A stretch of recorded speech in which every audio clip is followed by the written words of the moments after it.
Okay,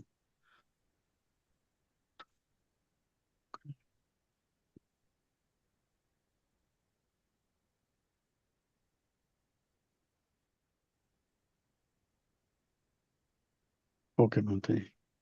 You can see my screen. Yes. Okay. Hare Krishna, dear devotees. Welcome to the Srimad Bhagavatam, Canto 4, Chapter 25th presentation. The chapter name is The Descriptions of the Characteristics of the King Puranjan. So we'll recite the Mangalacharan. ओम ज्ञानतिमिरन्दस्य ज्ञानञ्जनशलाकया चक्षुर्मिलितं येन तस्मै श्रीगुरुवे नमः श्रीचैतन्यमनोभीष्टं स्थापितं येन भूतले स्वयं रूपा कदा मह्यं ददाति स्वपदान्तिकं वन्देऽहं श्रीगुरुं श्रीयुतापदकमलं श्रीगुरुं वैष्णवं च श्रीयुतम्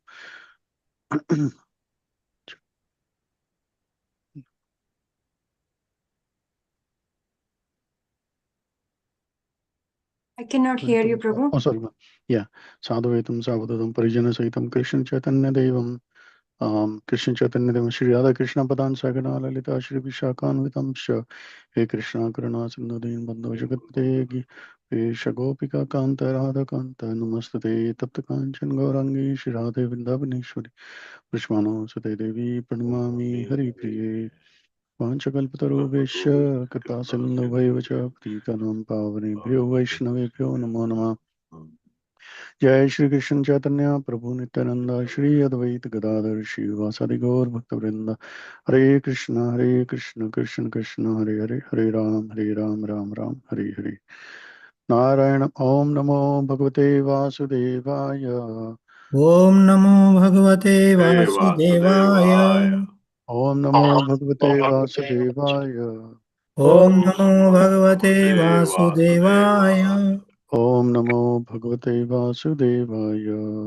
ओम नमो भगवते वासुदेवाय नारायणं नमस्कृत्यं नरं चैव नरोत्तमं देवीं सरस्वतीं व्यासं ततो जयमुदीरये अष्टप्रायेषु भद्रेषु नित्यं भागवत सेवया युक्तं श्लोके भक्तिनष्टकी. Okay, so the chapter name is Descriptions of the Characteristics of the King Puranjan. It's a very, very knowledgeable, very interesting chapter. And great commentaries by Srila Prabhupada. Okay, so we'll go into the chapter. I will appreciate if everybody's participation. Okay, so the chapter 4.25 will read the flow, which will tell us, okay, in the story form, like what is happening, what are all the main events. Then I will discuss some important verses. Typically, we take like 4 or 5. So I have 4 verses here. Then few excerpts from the purport given by A.C. Bhaktivedanta Swami Srila Prabhupada. Then we have analogies, and then after that conclusion, and then open forum for the discussion. So this chapter is 62 shlokas are there. It's broken down in this way. First 8 shlokas are Narada's mercy on Prachin Parishad. We'll discuss how, like when the sons of Prachin Parishad, they were doing the tapasya for thousands of years. So their Prachin Parishad was engaged in fruiting activities. Then Narada came to give him some message. Now Narada narrates the story of Puranjan. So he gives a example of Puranjan. So it's a story he gave. It's basically not a real person, but it's basically based on the story based on the life and the history of Prachin Parishad. This is the story of Puranjan. Then 25 to 44, a beautiful woman becomes Puranjan's queen. And how she becomes a queen and all that we will discuss. Then the gates and inhabitants of the city. There, Narad Muni describes the body has 9 gates, and he gives that analogy. And he describes about the beauty of that city, and there are 9 gates, and how they are all similar to our body, 45 to 55.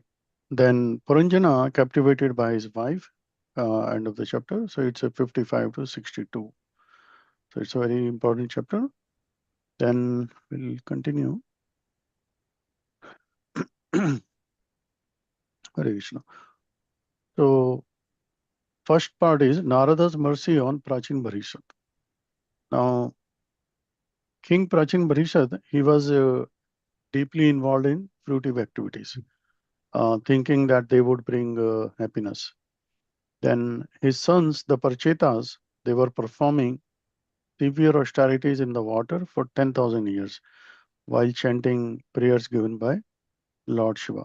In the previous chapter, we learned about the song sung by Lord Shiva, Rudra Gita. Prabhuji explained very well. So it's continuation after that. Then the next is Narada Muni came to teach him that the material duties, wealth, family, and rituals cannot free a person from suffering or repeated birth and death. The king admitted that he did not understand the true goal of life and asked for the spiritual guidance.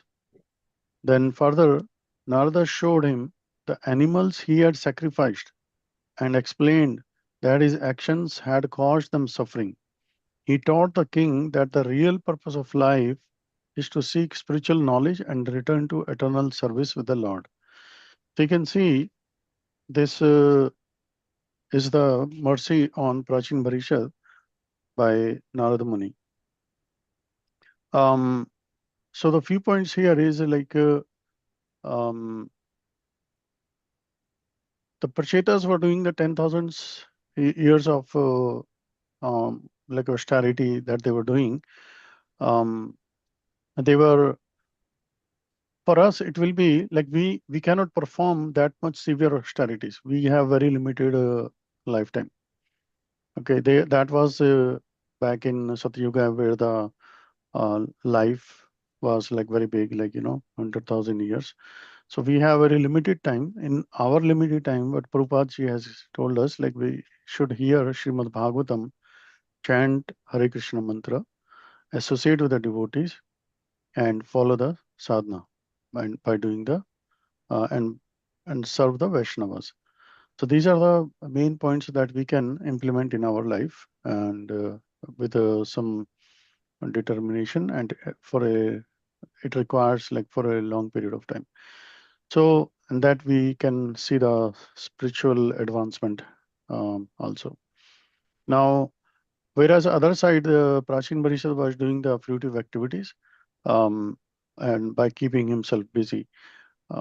So King was not very lazy. Basically, he was extremely busy. Um, and but he was busy in the wrong direction. And Prabhupada ji calls them like a busy fool.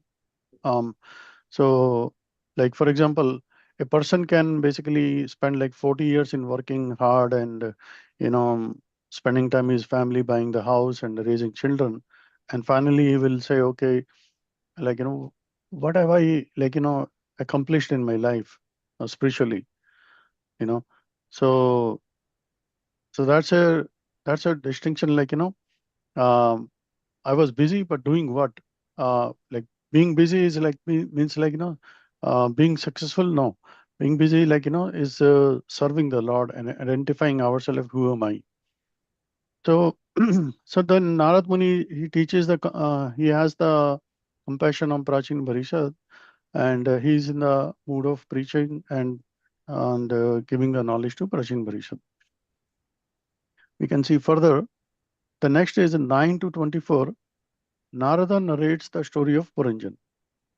King Puranjan was searching everywhere for a place where he could satisfy all his desires, but he remained dissatisfied. Finally, he found a beautiful city with 9 gates on the south side of Himalayas, full of attractive facilities, garden, pleasures, and comforts. So you can see in the picture, it's basically Narad Muni is here, and basically he's telling Prachin Bharishad, and this is the example of the city with the 9 gates, and all kind of opulence are there in that city. right? So this, as I said, like this Puranjan is basically, I mean, the story is based on the Prachin Barishad history. And this word Puranjan means the one who enjoys in a body, right? So if now here, Narad Muni is narrating that story to him about the nine gates in the city. Um, Further, while exploring the city, he met a beautiful young woman accompanied by 10 servants and a five-hooded snake. He became attracted to her, and she was also looking for a suitable husband. You can see in the picture, like, the Puranjan is there, and he met that young, beautiful woman. Um, Now, in these verses 9 to 24, um, when basically Narad Muni is preaching, there were several questions were coming up, like, who am I? Think those questions will come further, I think, in the next section. But in these sections, it basically describes the city, the beauty of that city. Like the city has the wall, the parks, and the towers, and the windows, and the gates, and the capital of the city is the floors are made of the nice stones like sapphires, crystal, diamonds, and everything. And there were, like, street crossings were there, gambling houses, markets, and the resting places were there. So these, all this description, all these aspects of the city, they are compared with our body. I will not go in detail, but for example, the walls of the city, they are compared with our skin, and the parks are compared with our hairs, and the towers are like nose and the head, right? Similarly, um, for the capital of the state, like where we have the sapphire, crystal, and all these diamonds, they are compared with our various desires and the plans for our material enjoyment. And then when we have those assembly house, that is our heart. That is a center of all our um, remembrance, forgetfulness, and all the things that we do. Then gambling house, for example, it's a gross location of the senses. Resting place is our chit, that is our mind. So these are the some of the aspects of the city and how they compared with our body, right? Then further, when Puranjana sees the woman, beautiful woman, her name is Puranjani. Now Puranjani represents the intelligence functioning with ignorance, right? So then he meet the Puranjani. Puranjani is headed by the five-hooded snake, as you can see, and basically those are like our vital life force. Like, we have the five different kind of airs are there, so it represents that. Then she is beautifully decorated face, and she has the beautiful nose and beautiful forehead and everything. That describes the Puranjani's um, way of acquiring the knowledge and knowledge of smell and basically ability to taste flavors and chew. So all these are representing in Puranjani's beauty. Further, 25 to 44, we can see a beautiful woman becomes Puranjana's queen.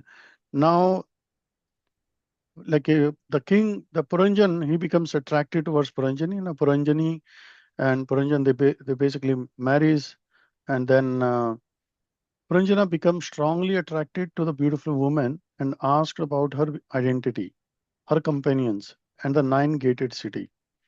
So in these ones, when he get attracted um, to the beauty, um, Prabhupada says the jiva is bound by the ignorance. by his own free will, and the Lord does not bind him by the force. So he got attracted towards that, and then Puranjani inquires to the Puranjan is inquiring to Puranjan after that. There are some questions, right?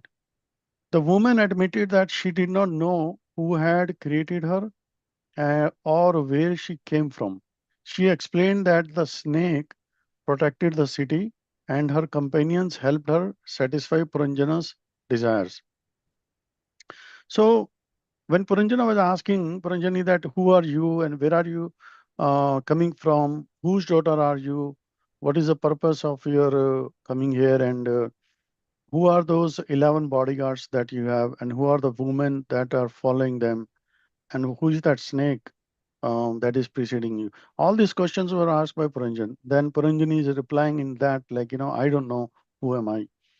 And Prabhupada basically, in our purport, basically, he explains that similar is the position of the human, like living entity. Like we don't know, like, who am I? And why we have come from, where we have come from, and who is our original father, and all these things are related to the living entity. Then Puranjani replies to that. Then she invited Puranjan to live in the city and enjoy material life, including family, wealth, religious activities, and sense enjoyment. As you can see, the city was full of material opulences, and she invited the Puranjan to live in that city. Now, when she invited him into the city, then Puranjana accepted, and then they lived together for 100 years, becoming deeply absorbed in material pleasures. Now, in this one, like when Puranjani was replying, uh, when basically Puranjani got attracted, she did not knew her name, her family, and anything about that. Then there are verses that tells in our household life there are, like, dharma, artha, kam, and bliss of children and remnants of sacrifices. So all this happiness is practically unknown to the yogi. Um, then further, 45th verse to 55, it describes the 9 gates of the city and other inhabitants. Now you can see in the picture, it may not be perfect, but it's displays, like, a form of a body is there, and it has a 9 gates basically. So similarly, um, it was described in a city that has that 9 gates. Now, King Puranjan's 9 gated city represents the human body, and the 9 gates represent the body's 9 openings. Through these gates, he experiences the outside world using his senses. So this is related to our body and how we uh, how we experience the outside world through our different senses. Now, different gates represents the eyes, ears, nostrils, mouth, and lower openings, while his various companions represent the senses and their activities. Puranjana also associates with the mind, which leads him towards family attachment, pleasure, and happiness. So you can see that this is in these verses, the 9 gated 9 gates are represented, and there are some other inhabitants also in that city, um, which were we will see, like, who are these, what are these 9 gates, and what do they represent in our body. So in this slide, you can see there are 9 gates here. Like we have 2 eyes, then 2 ears, 2 nostrils, and we have the mouth, then we have genitals. Now, each of these gates, they have their different location also.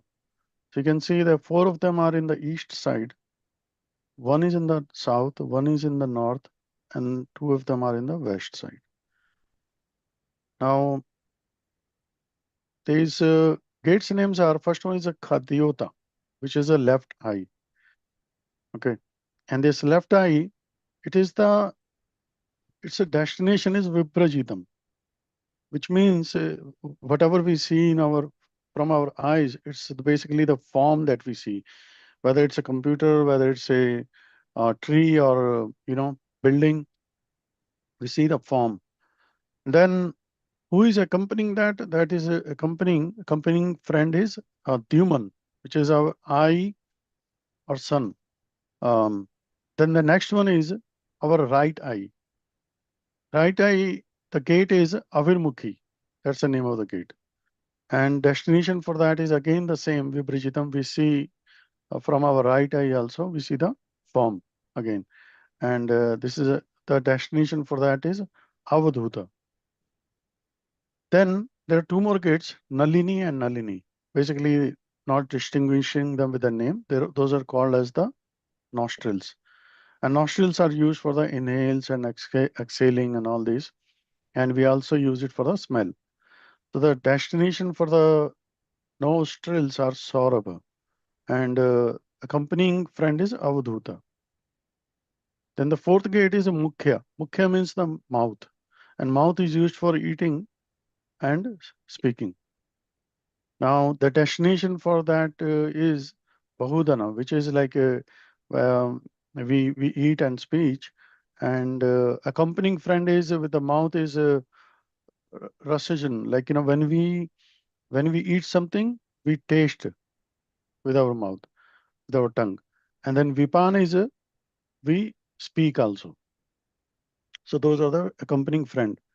Then in the south, it has a Pirthu, right ear and the left ear. So right ear is basically mentioned is for hearing the Karam Kandya. Like when we are hearing any Karam Kand activities or anything like that, that goes into our right ear. And the destination for that is Dakshina Panchala, which means whatever we hear for the Karam Kandi activities, that leads us to the Pitraloka. Right? It leads us to the Pitraloka only. So that is accompanying friend is Shrutadhara, that is a ear. Now in the north side, we have a Devahu, another gate. That gate is, left gate is known for the knowledge, for the Gyan.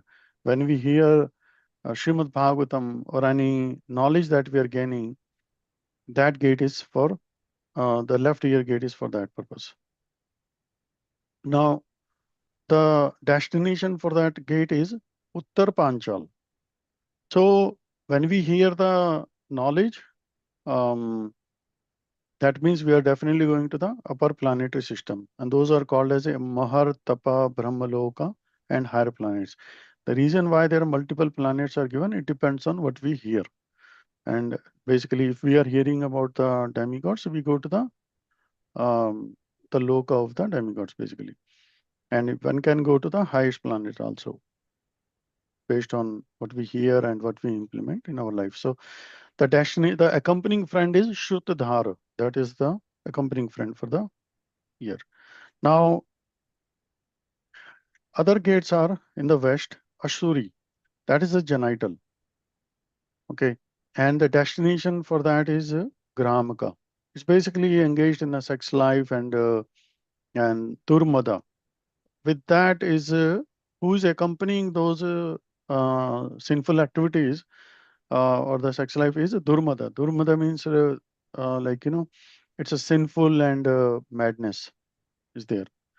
Then the next gate is Nirati, which is of the painful gate. Now, in the purport, it says it is like a rectum. Now, why it is called painful? It's basically it's a death for the ordinary living entity. Okay, so whenever ordinary living entity leaves the body, the soul leaves the body, it goes through the rectum. But for the devotees, it's a different. Now, destination for that is Vaisasa. That means that it is painful. And accompanying friend for that gate is lubdaka, which means the greed. So these are the 9 gates description at a very high level, although we can go in much more detail also. Now, so this body is our like what? It's a body is our temporary residence. So we have to take care of it, and we should not mistake it for the real identity. That's what is also given in the Srimad Bhagavad Gita as well. Now, few things like yeah, we can go to the next verse, next slide, 55 through 62. The Puranjan captivated by his wife. Now, King Puranjan became deeply attached to his wife and family allowed his mind and material desires to control him. He copied everything his wife did, like eating, drinking, talking, laughing, crying, sleeping, and enjoying. Because of this attachment, he forgot his spiritual purpose and became completely dependent on material happiness. So you can see in the picture also the Pranjan, his suffering is at the end of the life, and when the city collapses, when the body collapses, the soul leaves the 9-gated city. So that's the end of the life of the Puranjan, described in 25 through, 55 to 62. Now, so this Prabhupada says here, like, uh, the mind is, it becomes our companion in one of the verse. Like Puranjan enters his like private home and accompanied by Visuchina, which represents the mind. And he's accompanied by his wife and his children, and he experiences the happiness and satisfaction and illusion. Um, Basically, that's what all describes in these verses. Now we can go to the next section. So that was the clear flow of this, complete flow of this chapter, like how Narad Muni met Puranjana, how it gives him the knowledge, and then basically he describes him the story of the Puranjan, and he describes the 9 gates and how these 9 gates are resembled to our body parts. And then Puranjan meets Puranjani, he get attracted towards her, and then they get married, and she becomes the queen of Puranjan. And then after that, Narad Muni describes the 9 gates of the city, and all their destination and everything. Now we have few verses we want to discuss. Cannot see that. Okay. Yeah, the first word. Yeah, for verse number 6. Graheshu kut dharmeshu putra dardhanarthadhi na param vindate mudho brahmyan samsara vartmasu. Translation: those who are interested only in so-called beautiful life, namely remaining as a householder, entangled by sons and a wife, and searching after wealth, think that such things are life's ultimate goal. Such people simply wander in different types of bodies throughout this material existence without finding out the ultimate goal of life. Now, you can see in the picture also, it basically describes about the 8.4 million species, how they are categorized, like, the tree and the, like the animals, the human, and, and the birds, and the crawling things, and the human also, the different types. So all these types of species are described here. Now, Prabhupada says, so means like, this family life, which is we call like, householder. Now we get like so much engrossed in that. And then Prabhupada says like this family life itself is not the problem. Basically, Srimad Bhagavatam doesn't say that marriage or the children home or earning money, they are bad. The real problem becomes like, when person like goes into like, okay, my family, my wealth, and my career, these are the ultimate goal of the life. And that's where a person starts spending too much time and start attaching himself towards those goals only. So, like verses, Prabhupada says, like what one person should be asking, like, who is at the center of my life? Like, is it myself or Krishna? So, because there are like, two kind of family consciousness one can have. One is like material consciousness, where one will think, okay, my wife, my husband, my children, my house, and the money. And whereas in Krishna consciousness, where everything belongs to Krishna. And then we can say that, okay, how can our family serve him? So that's what one point is the family life is not the problem. Then other is Kuta Dharma basically. What does that mean is basically um, like Kuta Dharma, which Prabhupada explains as a like false duties. So why are these called as a false duty? Because we become very extremely busy in performing our worldly responsibilities. So that's why these are called as a false duties, right? Then there is a like dark well analogy is there. Prabhupada refers sometime. He says that like whoever compares excessively into the material attachments, he falls into the dark well. Like if somebody, let's say, fall into the dark, dark well, and he cries out, okay, help me, but then nobody can hear him, right? So that is the similarity in the material attachment also. Because initially the person, he will say, okay, I'm enjoying, right? He will say, okay, I'm enjoying my house, my car, and everything. All these things I have earned, and now let me enjoy. But then later on, the person may realize that, okay, I have spent my life, entire life maintaining this body, um, but I forgot the soul. But then it becomes too late. So basically, um, so the problem is not the responsibility, is basically to get absorbed in such a responsibilities, and that we forget the purpose of the life. Okay, so we can go to the next verse, text 26. I would like to request devotees if they can recite this verse and the translation. I can read, Prabhu. Hare Krishna. Hare Krishna, Prabhu. Text 26. Ka tvam kanja plasaksi kasyati kutha sati imam upapurim beru kim chikrasi samsame. Translation. My dear lotus-eyed, kindly explain to me where you are coming from, who you are, and whose daughter you are. You appear very chaste. What is the purpose of your coming here? What are you trying to do? Please explain all these things to me. Hare Krishna. Thank you, Prabhuji. So you can see this question, who is asking who? Puranjan is asking, Puranjan is inquiring to Puranjani.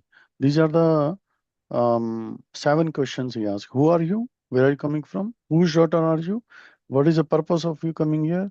And who are those 11 strong bodyguards? And who are the women following you? And who is the snake preceding you? So Prabhupada says here for this verse, like he says, this human life is for the inquiry, right? Jigyasa basically. It says in Bhagavad Gita, like Tato Brahma Jigyasa. Now one should inquire about the absolute truth. That is in the human life one can do, because in the animal life one can just simply do eating, mating, sleeping, and defending, all these activities. Even the human beings also do like basically uh, the same activities. But he should ask like, okay, who am I? So then we have to ask, we ask many questions, um, like why the market is going down, and why this house is falling apart. All these questions, like stupid questions are there, but are they right questions? Are they right questions? The right questions are those what Prabhupada ji says also, and what Puranjana is asking as in an analogy here. Those are the like some questions one should be asking to know their real identity.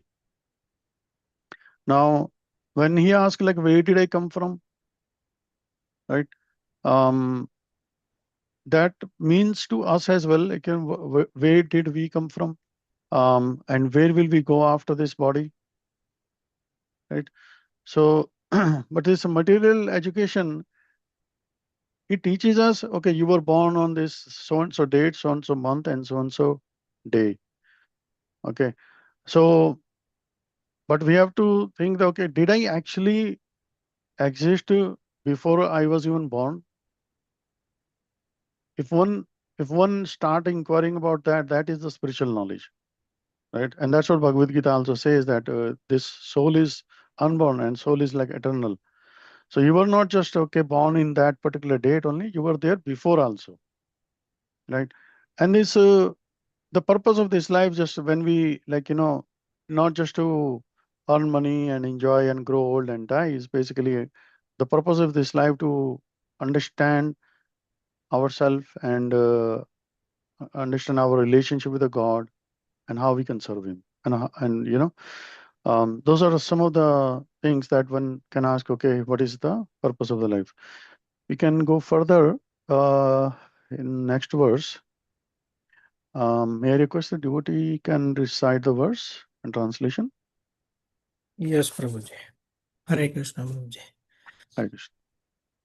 Dharmo hi arthartha kamau cha prajanando amrutam yasha lokaha vishokaha viraja yannaha kevalino vidu. Translation by Srila Prabhupada. The woman had continued, in this material world, a householder's life brings all kinds of happiness in religion, economic development, sense gratification, and the begetting of children, sons and grandsons. After that, one may desire liberation as well as material reputation. The householder can appreciate the results of sacrifices, which is enable him to gain promotion to superior planetary systems. All this material happiness is practically unknown to the transcendentalist. They cannot not even imagine such happiness. Hare Krishna. Hare Krishna. Thank you, Prabhuji. So what this verse is saying, the woman tells Puranjan that, okay, householder life can provide, all this religious activity, the wealth and children, reputation, and everything they can provide. Now, if I achieve all these things, then does that mean like I have achieved all the real purpose of my human life, right? The answer is no. Um, and in this verse also, it describes about the Pravritti mark and the Nivritti mark. Prabhupada explains the two general directions for the human life. Pravritti mark means like, it's a path for regulated material enjoyment.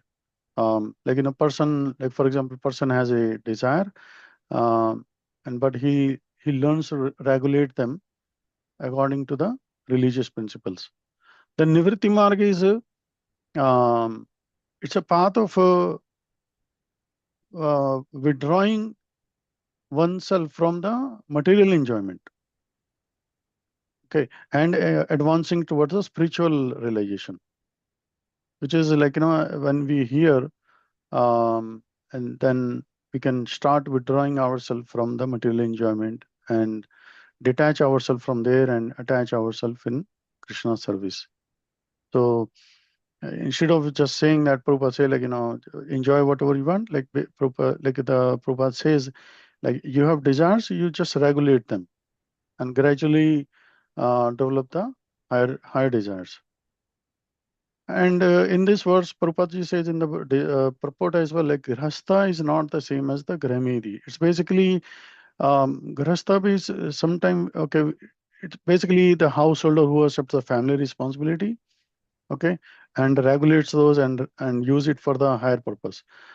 But the Gramidi is like a person whose entire life is revolving around my life, my family, and my money, and this enjoyment. So Prabhupada wants to make it like very distinctly, very clear that a Grahastha has a house, but a Gramidi, he's trapped by the house, right? So we can go next to 54 verse. May I request to devotee, you can recite this verse and translation. I can read Hare Krishna Prabhu. Hare Krishna. Andhav Amisham Paranam Nirvak Peshasya Krita Vibhau Akshanvatam Adhipatistabhyam Ya Patis Patis Adhipatis Tabhyam Yati Karoti Cha. Of the many inhabitants of the city, there are two persons named Nirvak and Peshakshkrit. Although King Puranjan was the ruler of citizens who possessed eyes, he unfortunately used to associate with these blind men.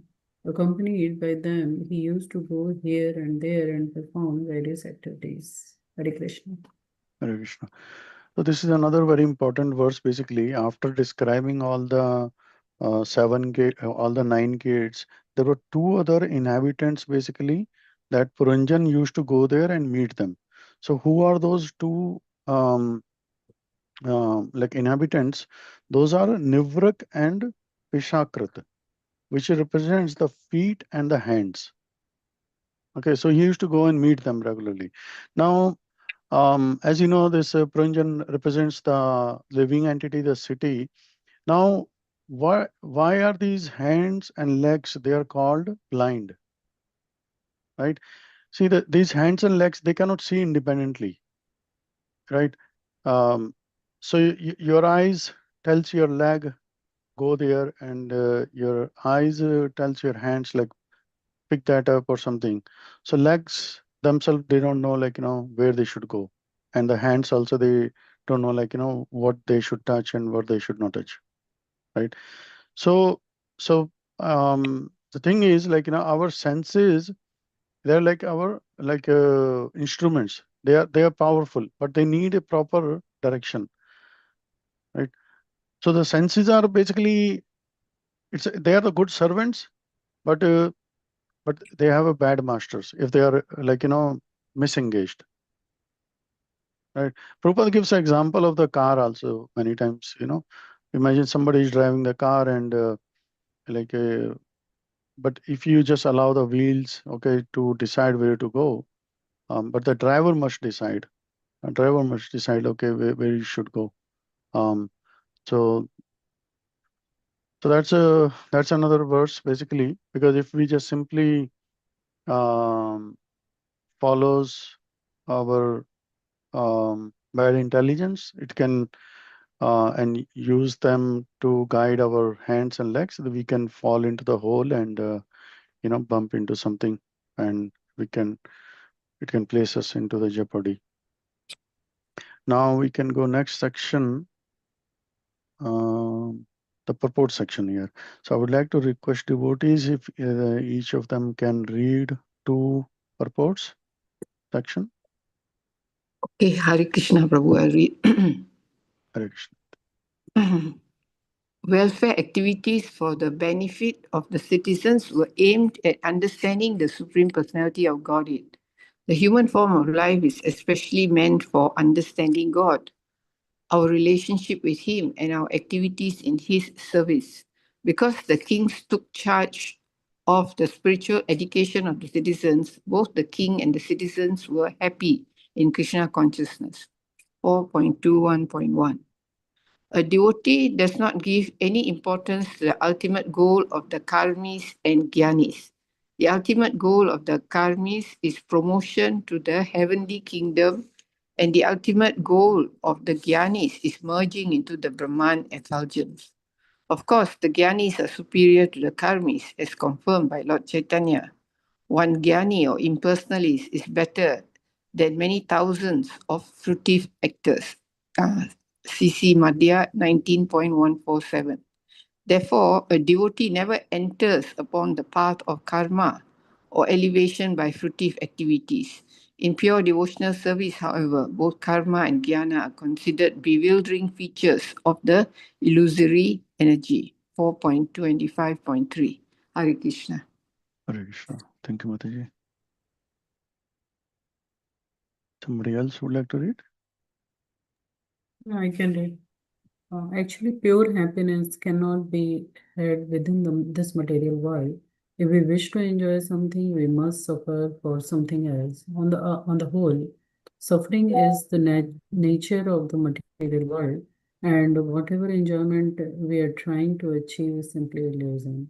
After all, we have to suffer the miseries of birth, old age, disease, and death.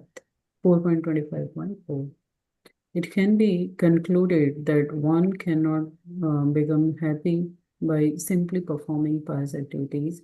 It is not a fact that those who are born with a silver spoon in their mouth are free from the material miseries of birth, old age, disease, and death. The conclusion is that one cannot be happy by simply executing pious or impious activities. Such activities simply cause entanglement and transmigration from one body to another. Narottam Das Thakur calls this karma bandhan fast. 4.25.5.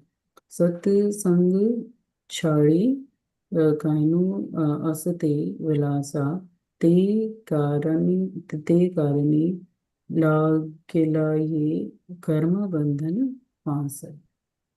Hare Krishna. Thank you. Hare Krishna. Okay, so next is knowledge and the spirit of renunciation, Gyan Viragya, are the ultimate goal of life. Without knowledge, one cannot become detached from material enjoyment. And without being detached from material enjoyment, one cannot make spiritual advancement. Karmis are generally engaged in sense gratification, and for this, and they are prepared to commit so many sinful activities. 4.25.7. Next, Narad Muni wanted to convince the king that overindulgence in animal sacrifice is risky, because as soon as there is a small discrepancy in the execution of such a sacrifice, the slaughtered animal may not be promoted to a human form of life. Consequently, the person performing sacrifice will be responsible for the death of the animal, just as much as a murderer is responsible for killing another man. When animals are killed in a slaughterhouse, 6 people connected with the killing are responsible for the murder. The person who gives permission for the killing, the person who kills, the person who helps, the person who purchases the meat, the person who cooks the flesh, and the person who eats it all become entangled in the killing. 4.25.8. May I request devotees, if you can read the other two purports. Hare Krishna. I'll go. Hare Krishna. A brahmachari or sannyasi is prohibited to associate with women, especially in secret place. The Shastras has enjoined him that one should not even talk to women in a secret place, even if she happens to be one's own daughter, sister, or mother. The sex impulse is so strong that even if one is very learned, he becomes agitated in such circumstances.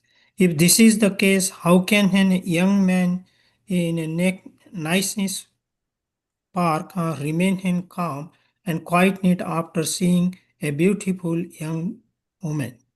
4.25.17. Every living entity is a hero in two ways. One who can keep himself steady and Resistance the attraction of material nature in is certainly a hero and deserves not to be called a Goswami. Unless one is a master of the senses, he cannot become a Goswami. The living entity can take one of two positions in this world. He may become a servant of his senses, or he may become master of them. By becoming a servant of the senses, one becomes a great net material hero. And by becoming master of our senses, he becomes a Goswami or spiritual hero. 4.25. Hare Krishna. Hare Krishna. Thank you, Prabhuji. There is a difference between demonic mentality and devotional mentality. Devotee knows perfectly well that the goddess of fortune, who is the constant companion of Vishnu or Narayana, cannot be enjoyed by a living entity. This higher purpose, this higher sense of understanding is called Krishna consciousness. Nonetheless, everyone wants to become happy by imitating the prosperity of Narayana. 4.25.29. When one is agitated by lusty desires, his senses are attracted by all kinds of Vishaya, enjoyable things like sound, touch, form, smell, and taste. These attractive sense objects oblige one to come under the control of a woman. In this way, the conditional life of a living entity begins. Conditional life means being under the control of a woman, and certainly the living entity is always at the mercy of a woman or a man. Thus, living entity live in a bondage to one another, and thus they continue this conditional material life illusioned by Maya. 5.30. Anybody would like to read remaining two verses purports? Okay, I'll read. King Puranjana represents the ordinary living entity, and the woman represents the ordinary living entity's intelligence. Combined, the living entity enjoys his material senses, and the intelligence supplies all paraphernalia for his enjoyment. As soon as he enters the human form, the living entity is entrapped by a family tradition, nationality, customs, etc. These are all supplied by the Maya of the Supreme Personality of Godhead. Thus, the living entity, under the bodily conception of life, utilizes his intelligence to his best capacity in order to satisfy his senses. 4.25.36. A Graha Vrata is the same as a Grahamidi. One who takes sex life to be supreme finds action in Krishna consciousness confusing, either due to his own personal consideration or due to his having taken instructions from others or conferring with them. He becomes addicted to sexual indulgence and cannot act in Krishna consciousness. 4.25.40. Hare Krishna. Hare Krishna. Okay, so there are some analogies. Um, First one is, just as a desert cannot be quenched by a single drop of water, the soul cannot find lasting fulfillment apart from the Supreme. True satisfaction comes only through union with the divine source of all joy. 4.25.12. Next is, just as a deer enchanted by music, a fish lured by bait, or an elephant trapped by desire lose their freedom. Humans too become bound by the sense gratification. In chasing pleasure through the body's senses, one becomes entangled and forgets a life true purpose. 4.25.12. Next is, if, as blind man may take the lame man over his shoulder, and as the blind man walks, the lame man may give him directions. Thus combined, they may walk, but individually, neither the blind man or the lame man can walk successfully. Similarly, this human form of life is meant for the advancement of the spiritual life and for keeping the material necessities in order. Verse 13. Formerly, a capital was surrounded by walls, and one passed through various gates to go to various cities. or toward specific directions. Similarly, living entity wants to enjoy different types of material opulence, and to this and nature has given him various holes in his body that he can utilize for sense enjoyment. 45. Just as a pet monkey dances according to the desires of its master, the king danced according to the desires of the queen. Similarly, living entity remained a pet animal under the control of material intelligence. Verse 62. Now we have the main principles from this chapter.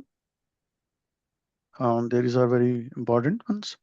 Important life is meant for spiritual inquiry. The next is material desires can never completely satisfy us. We are the soul, not the material body. Sense gratification can gradually make us slaves. Next, family life is not the problem.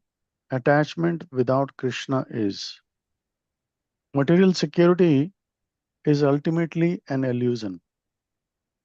The last one is bhakti gives knowledge and detachment. Thank you. So these are the 7 principles. Sorry, I have to change the heading here. Okay. Now we can share your realization. Any question you have from this chapter, we can discuss.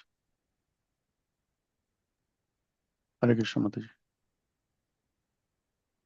Hare Krishna Prabhuji. Hare Krishna. Very good note explanation, nice presentation. And this chapter now is very much interested and it's eye-opening for us also. Many things we can learn from this one, which is sometimes we forget we are the soul, we are body only thinking most of the time. But this gives us very much eye-opening for us how to take care of this one. Very good. Thank you, Prabhuji. Thank you, Prabhuji. You're right, Prabhuji. This chapter is very important.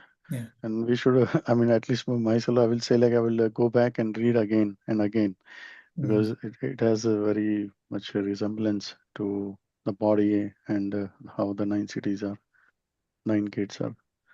Thank you. Can you unshare, please? Sure, Mataji. Yeah, I did stop the sharing. Okay, So- thank you. Anybody else would like to give some realization?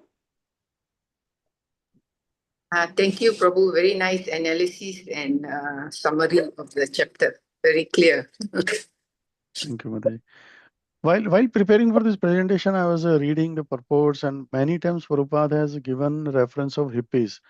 So I believe like Prabhupada, like he did the translation of the first 3 cantos in India. Like he brought the first 3 cantos. Only first canto. Only Four. first. Okay. Okay. Okay. My Only- mistake. Only first one. Okay. But in this chapter, there were multiple times he was repeating. So which made me realize that he was going through a lot at that time, and when he translated them.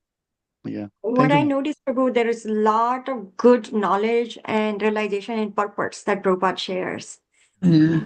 In this chapter especially, and then we can definitely relate back, what Prabhupada is trying to share. Grahamedi and those discussion are very beautiful discussion. Yeah, I agree. Okay, so I'm going to share 5 more minutes maybe, and then sure. So thank you, Prabhu, for sharing wonderful presentation. All glories to Srila Prabhupada. We'll do the summary of. Can somebody read the first paragraph? I can read. Yes, Madhini. Verses 1 to 9, the sage Maitreya concludes his narration of the meeting of Lord Shiva and the Prachetas who begin the performance of their 10,000-year spiritual practice. Narada Muni appears before King Prachin Barisad and questions him about the value of his fruitive activities. The king admits his material entanglement and requests Narada for enlightenment. Narada reveals a vision of the animals sacrificed by the king who are awaiting his death to take revenge. Hare Krishna. Next one. Anybody else? Yes, Mataji, Hare Krishna. 10 to 44. Narada begins to tell the story of King Puranjan, who became morose after unsuccessfully searching for a suitable living place to satisfy his unlimited material desires. While wandering in Bharatvarsha, he came to an auspicious, opulent city with 9 gates. Surrounding the city were sublime gardens, where king encountered a beautiful woman accompanied by 10 servants. They, their many wives, and a five-hooded snake. She appeared anxious to find a suitable husband. Attracted by the enticing woman, Puranjan inquired about her associates, then proposed to her. Accepting his proposal, the woman responded that her associates were his friends, and the snake was the protector of the city. She was unaware of her origin or destination and the names and histories of her associates. She promised to kill, she promised to try to fulfill the king's desires in the 9 gated city. Glorifying householders' life, she expressed her attraction to the powerful king. Puranjan and the woman entered the city and enjoyed for 100 years. Next one.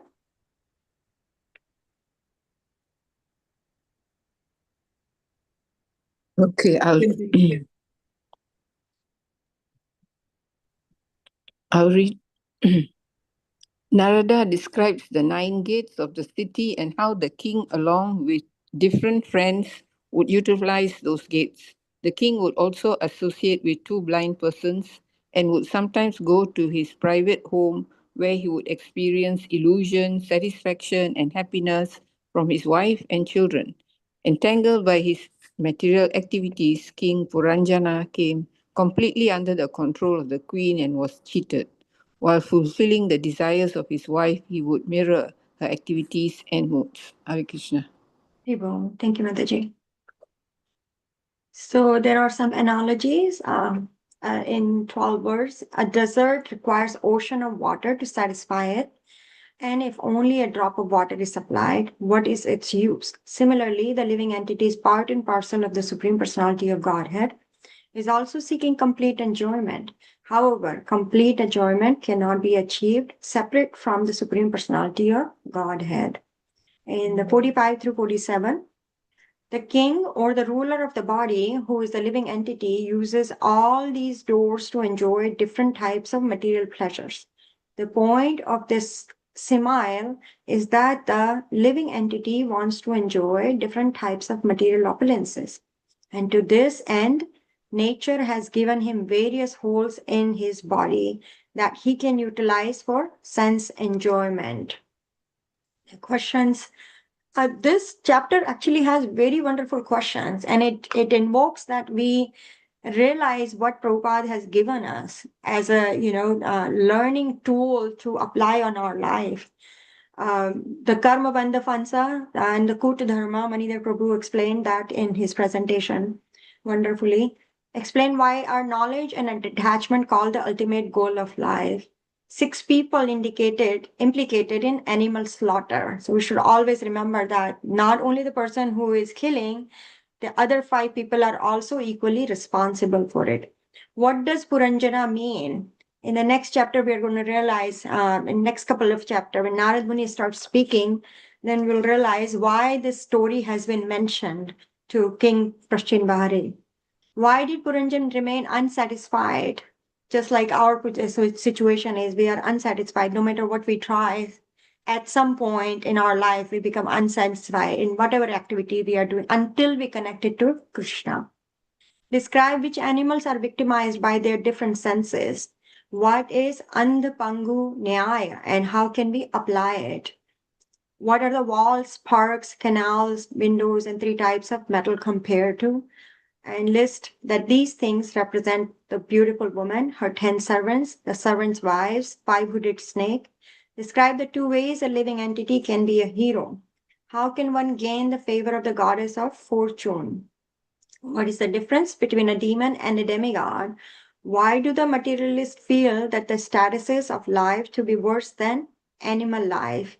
Describe pravarti and nivrati margas. Why the mouth described as the most important gate? Because once we say things, you cannot take it back, right? So we have to be very careful when we open our mouth, what we need to speak. Why is the right ear called Prithu and the left ear Devahu? Who are the friends of the different gates of city? And then discussion topic, a woman likes a man who's very expert at rape. And, some being a woman, you can question that thought just by reading it. But when we read Prabhupada's, purport, then we can definitely understand, what does he mean by that? The duty of the father to get his daughter married before she attains puberty, the role of man and woman in marriage. So that's where we stop here. I'm going to stop sharing. Any other thoughts come to mind that are worth sharing here or any other realization?